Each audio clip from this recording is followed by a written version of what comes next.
ये कहानी है एक ऐसे खतरनाक वायरस की जिससे इन्फेक्टेड होने के बाद लोग ज़ॉम्बीज़ में बदल रहे थे और धरती पर इंसानों का वजूद ख़त्म होता जा रहा था और अब सिर्फ कुछ ही सर्वाइवर बचे थे।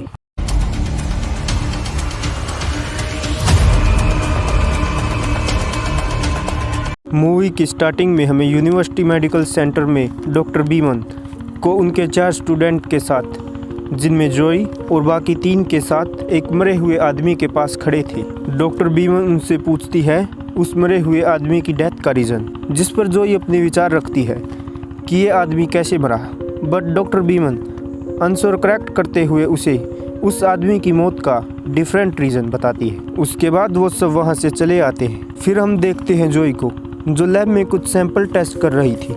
यहाँ डॉक्टर बीमन आकर उसे मैक्स का ब्लड सैंपल लेने को कहती है। मैक्स वो इंसान है जो रेगुलर अपना ब्लड सैंपल देने के लिए आता है, क्योंकि मैक्स के ब्लड में किसी आम आदमी के मुकाबले बहुत ज़्यादा एंटीबॉडीज़ प्रेजेंट है। जब जोई मैक्स का ब्लड सैंपल कलेक्ट कर रही होती है तो वो जोई को अपनी आर्म पर जोई का नेम दिखाता है, जो उसने किसी नुकीली चीज़ से लिखा था। लेकिन जोई उसकी हरकतों की वजह से उसे बिल्कुल भी पसंद नहीं करती थी और तभी वहाँ जोई की दोस्त आ जाती है और वो मैक्स को डांट कर वहाँ से भगा देती है। इसके बाद हम देखते हैं कि यूनिवर्सिटी में एक पार्टी चल रही होती है, जिसमें जोई के साथ उसके फ्रेंड भी मौजूद होते हैं।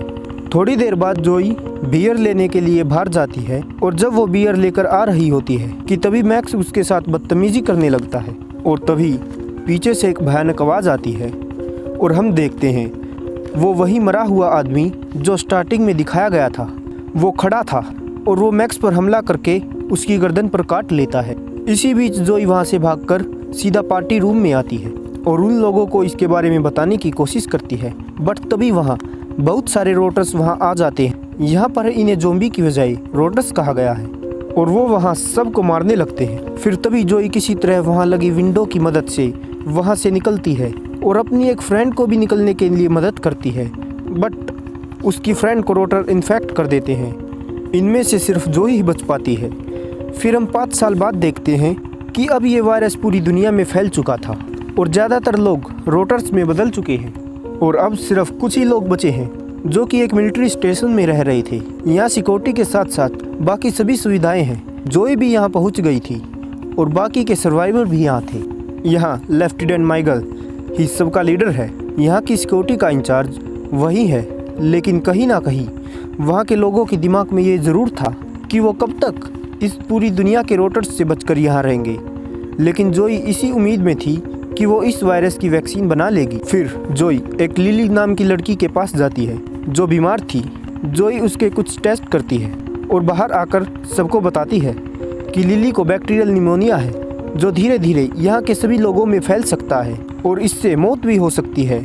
इसलिए ट्रीटमेंट के लिए कुछ ज़रूरी मेडिसिन लगेगी और ये मेडिसिन वहाँ अवेलेबल नहीं थी और ये मेडिसिन लाने के लिए जोई उसी यूनिवर्सिटी में जाने का फैसला करती है। अगले दिन वो 2 गाड़ियों में वहाँ जाने के लिए निकलते हैं। रास्ते में इनकी एक कार खराब हो जाती है, जिसे ठीक करते करते रात हो जाती है और तभी रोटर्स इन पर हमला कर देते हैं। लेकिन किसी तरह ये वहाँ से बचकर मेडिकल यूनिवर्सिटी में पहुँचते हैं और जोई वहाँ से इम्पोर्टेंट मेडिसिन ले लेती है।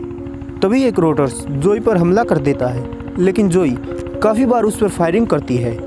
गन साउंड की वजह से सभी रोटर्स अलर्ट हो जाते हैं और उन पर अटैक कर देते हैं और उनमें से एक को इन्फेक्टेड कर देते हैं। इन्फेक्टेड होने की वजह से उन सबको उसे वहीं छोड़कर वापस आना पड़ता है।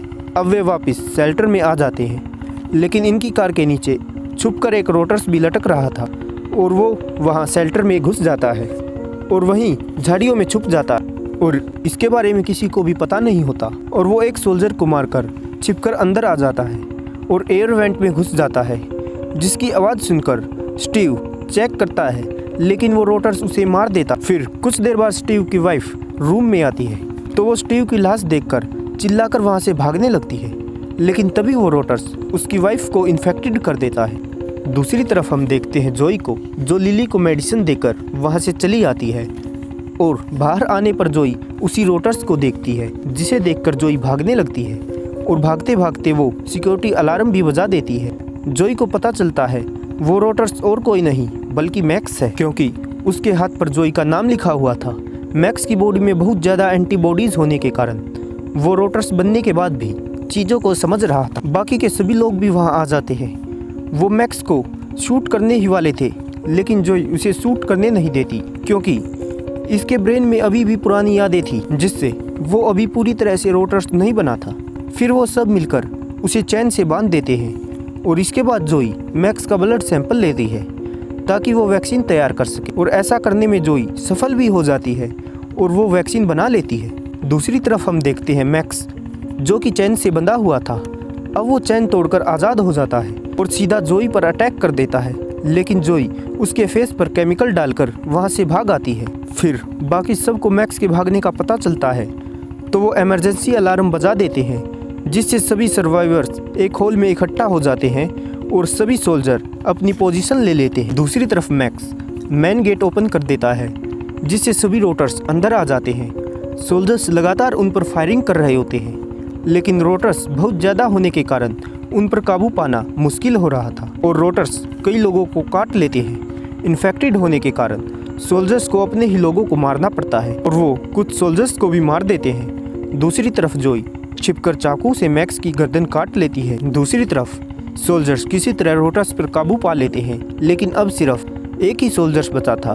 जोई वहां आकर देखती है बाका को, जो खुद को शूट करने वाला था क्योंकि वो इन्फेक्टेड हो चुका था, लेकिन जोई बाका को रोक लेती है क्योंकि जोई के पास वैक्सीन थी और वो उसे वैक्सीन दे देती है। और बाकी सबको भी जोई रेडियो में अनाउंस करती है कि उसने इस वायरस की वैक्सीन बना ली है, और वहाँ फिर से सब कुछ ठीक हो जाता है और मूवी यहीं पर एंड हो जाती है।